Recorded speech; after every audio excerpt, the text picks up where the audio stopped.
Hello, AOS fans! It's the agents of Wintermaw. It's the patented catchphrase for this season of Underworld. Wintermaw is coming. So, we've played one game of Wintermaw. As you will know, GW have concatenated their releases. Everything has been put together immediately, so we've had very little time to actually play this game. So we have played one game this evening, and we're just going to give you our quick thoughts on the two warbands. So the Skinnerkin and the Brethren of the Bolt. Brethren of the Bolt. I think out of the two, the Skinnerkin are much easier to play, or at least quicker to pick up and go, I know what to do with this warband, because it is all around charge across the board and bite the other person's head off. They seem to have some quite good scoring endgame cards.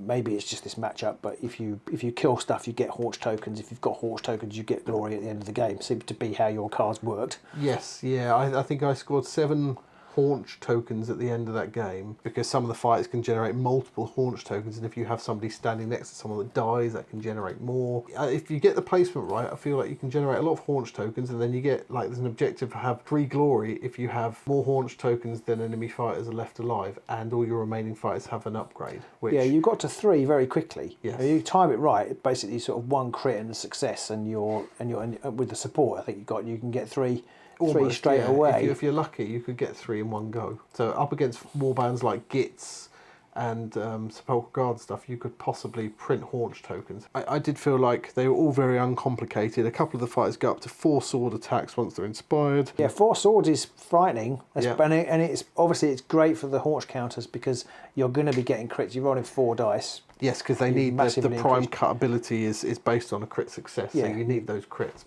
Because the Brethren of the Bolt, they're pretty accurate, and actually I managed to keep them inspired for quite a lot of the game because of the way they have this special mechanic where but they start inspired and they're all rolling 3 dice when they're inspired. Some of them are hammers, some of them are swords, and then they uninspire when they hit successfully. So they do hit quite quickly, but then they uninspire. You can re-inspire them by shooting through them effectively. Channeling your lightning. You can channel the lightning through them, and it cuts down the range as well, which is quite good fun. Yeah. So you can do some crazy things. Especially with the leaders. The range increases the range. Yes, the lead. So sorry, cut down the range travelled or something. I'm not sure what I was. Something. I'm not sure what I meant, but yes, it goes against my logic a little bit that you can sort of bounce around somebody before you hit them. Because like surely lightning would take the shortest route from A to B. Not fantasy lightning. But yeah, that's true. Exactly. Not Sigmar's lightning. Sigmar is directing the bolt. Exactly. One thing I did think about your guys, and it's a bit similar with mine, although several of mine go up to 2 dodge, is that they were quite brittle because you've got a few 2-wound fighters in there. There's 3 2-wound fighters, then there's very little in this deck. There's very little capability to boost defence. Yeah. So you're all rolling 1 dice. Some of them are only 1 dodge. I mean, I have to say 1 dodge fighters are almost non-existent now.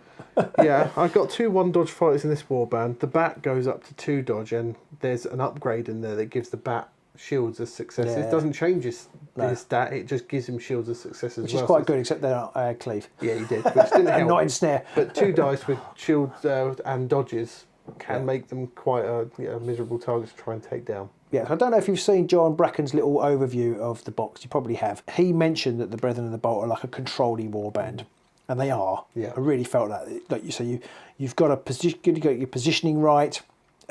So you can re-inspire fighters by shooting through them. Yeah. There's a lot of heal cards. Like if you do shoot through them, you also heal them, or heal when you inspire. And there's some where you move them when they inspire or uninspire that you can push them. There's lots of things to remember. And you've got several cards in there where it's like doing extra damage to someone, ping damage on. Yeah, there's a card which basically when you've damaged somebody, if you're inspired, you have to be inspired, but if you can do an extra damage. Yeah. And there's a card which if you're standing next to it, it's only for the priest, but if you're standing next to the leader or there's a card to give somebody else a priest, but if you're standing next to the priest, it's on a roll of a dice. You can do a damage. Yeah.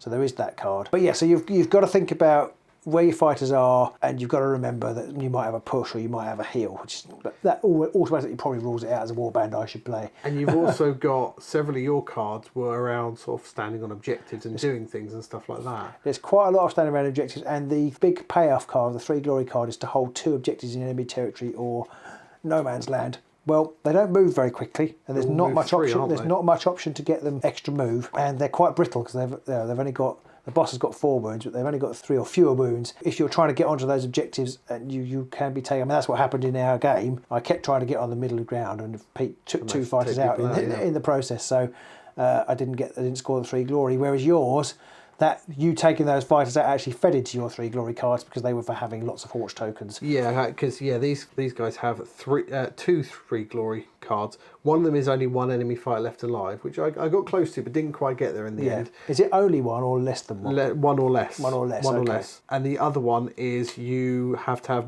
5 or more haunch counters, so not more than enemy fighters, just 5 or more haunch counters, and each surviving friendly fighter has 1 or more upgrades, which that you could score. Depending on how your dice rolls go, you could score that quite early for a 3 glory card if you manage to build up the haunch tokens. And there's something like 10 or 12 of the glory from this 19 glory deck is all around haunch counters. Yes, because you've got a couple of glory for having more haunch tokens than are fighters out of action. Well, if you're killing lots of fighters, that's going to happen. It just goes hand in hand. I almost feel like my card for the being on objectives is probably best tried to score in the middle of the game, like try and swarm. Yeah. And then at the end of the game, it's like, well, I wonder where you're going. Yeah, exactly. There were a few cards, I don't know if I used any of them in the end, around using the haunch counters. So you can spend haunch counters to heal people, or you can spend haunch counters to gain glory. And I didn't use any of them because it was just like, I don't want to spend the haunch counters. No, because I want the glory. I want the glory. And It's interesting that they've got that though, because there was one point where, admittedly, you telegraphed it by telling me you had the card. Yeah. But I thought, I need to kill that fighter because if I don't, you might hit me. If you hadn't, I might have done that. But if I'd have done that, I would have probably stolen myself from scoring several glory later on. Yeah. So I think even the times when I could have used it and possibly saved a fighter, it was like, if I do that, I'm going to lose 3 glory. There were a few times when I could have used it and I didn't. And I'm not sure if I would take the cards that use the haunch counters. No. I think I would just purely go on scoring as many haunch counters and then helping me score as many. I feel like they'd be good with Breakneck Slaughter or Tooth and Claw. Maybe, sort of getting up in the face, maybe getting the odd extra dice roll to give you extra crits to get your haunch counters. Yeah. Kill, getting your opponent's territory. I feel like that they would be pretty good with that. The Brethren of the Bolt, I'm not quite so sure. I think maybe they would play quite nicely with some of the 2 new Rivals decks that have got some control options as well, to help you heal stuff, help you move about stuff. You Breakneck Slaughter on one level will be quite good because you get extra move, but then you start pinging around all over the place once you've got momentum tokens, so it probably isn't so good. I think the Brethren are going to have more options once you start looking at Nemesis, because their deck has a couple of different ways of playing it, whereas the Ghouls, it's going to be offensive all the time. You're not going to start looking at objective holding with this deck. I don't know what they'd be like with masks. Maybe the rhyme locked relics, because they've got some hold objective shenanigans baked in, so you can get you're trying to do the same thing twice. Whereas I think this deck feels a little bit like that you've either got to try and like manipulate, because I had a surge for getting stagger tokens on you. Well, when I'm trying to do that, I'm not getting on objectives, and you're not killing me. And more stagger tokens you put on people, you're then not utilising those stagger tokens because you're immediately starting to target someone else. And you're not killing anyone, whereas me, I'm just like, I'll just keep killing people. Although there is a card just to stagger adjacent fighters, so at the beginning of our game I could have done that really fast, but that card was in the bottom of my deck. There's a brilliant card, it's an upgrade, a bit like the old Ghoul card, which is at the end of the action phase, you roll a dice, Practiced Butcher, use it at the end of the action phase. If they're adjacent to 1 or more enemy fighters, you roll a magic dice, not a lightning or a crit, you can choose a fighter, deal a damage to him and gain haunch counter, so 50-50 chance to do 1 damage to somebody and gain a haunch counter. If you get that early and you just make sure you're standing next to someone at the end of each action phase. It's at the end of each action phase. At the end of an action phase, and it doesn't get destroyed. And the bats have got a similar thing where they fly over somebody and can do some damage as well, which is pretty tasty. And you either do a damage and gain a haunch counter, or you can push them. So you can use it either way. If someone's standing on an objective, you're like, right, I can do something here. I'm either going to do a wound to you and gain a haunch counter, which I want. That's a little bit controlly. A little bit controlly actually, because you try to build up the haunch tokens and also and try and keep people off objectives. Brethren of the Bolt have got my favourite named card at the moment, which is very nice Reverse Charge. It's really quite a nice card. You play this after a friendly fighter's attack action. If they've got no charge tokens, they make a move token, so it's quite good for getting up the board out of the way, maybe getting onto those objectives in the backfield, maybe. But you're only moving 3, so it's quite a long way to waddle. It's kind of fair enough they're moving 3 actually. I feel quite sorry for Phileas there, carrying somebody with all this armour and everything around the battlefield. I imagine I'm impressed he moves 3, to be honest.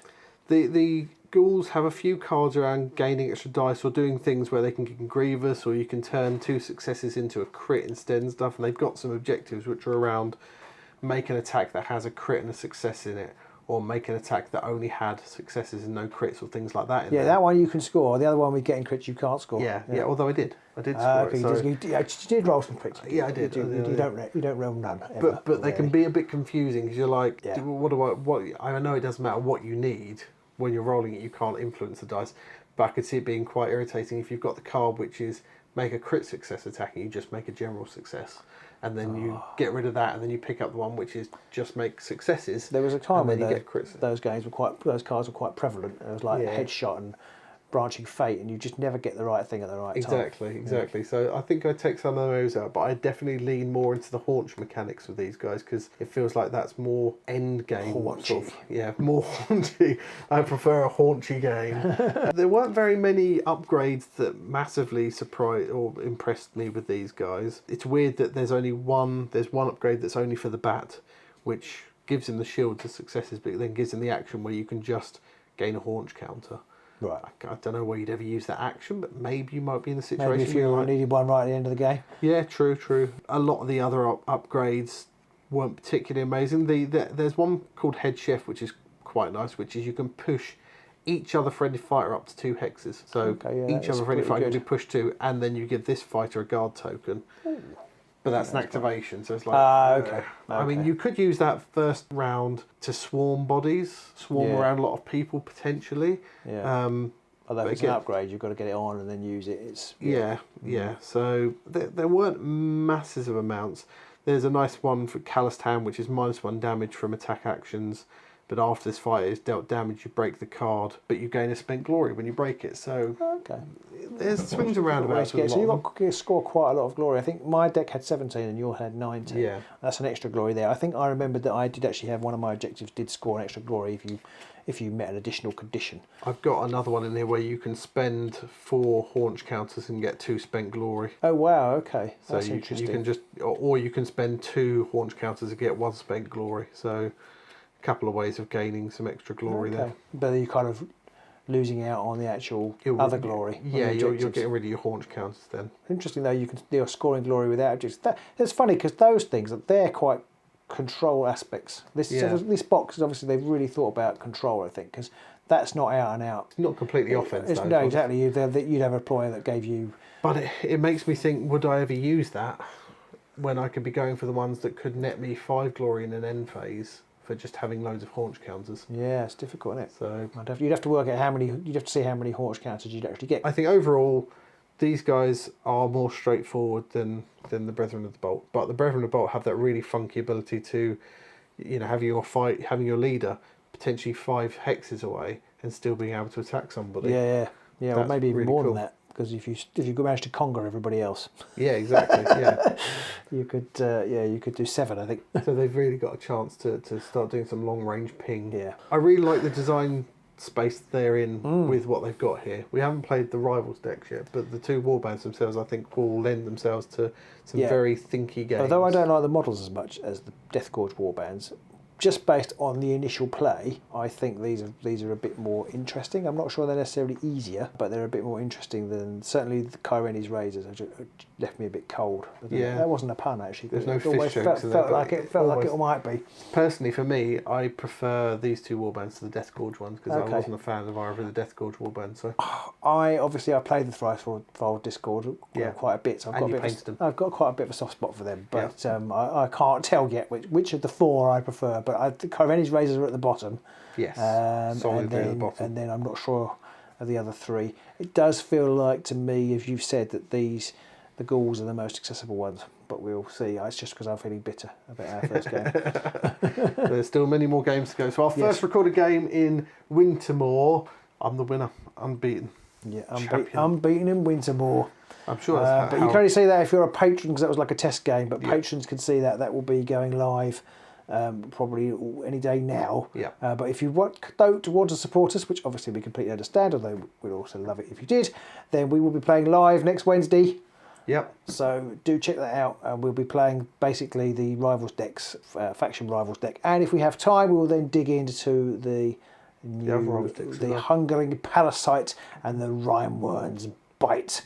Probably just play them with these warbands. Quite how they'll play, Yes. I don't know. We shall see. So we'll see you soon in the Wintermaw. As always, don't forget to like, subscribe, ring that bell, and if you've got any comments or questions, stick them in the description below. Yep, we'll see you soon.